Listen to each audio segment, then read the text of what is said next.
Uirlisí Ceoil le Siobhan ní Ghúil.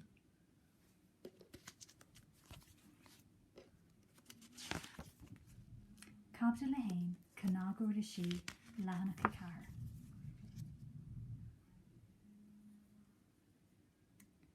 Caibidil le hain cannag Uirlisí.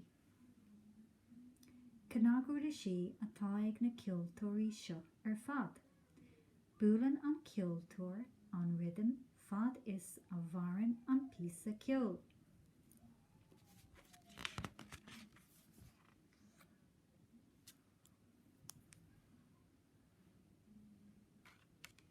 Is cannag Uirlis é an bárán, as crackan gabhar a dhéantar é.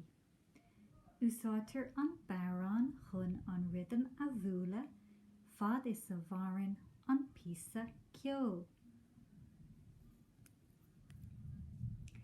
Is cannag Uirlisí iad na cnámha. As air a dhéantar iad den chuid is mó. Úsáidtear na cnámha chun an rhythm a bhuala fad is a bhaireann an píosa ceoil.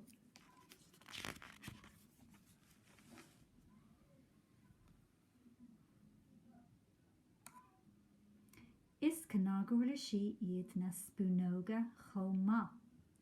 Úsáidtear na spúnóga chun an rhythm a bhuala fad is a bhaireann an píosa ceoil. Cé acu cannag Uirlis is fearr leatsa.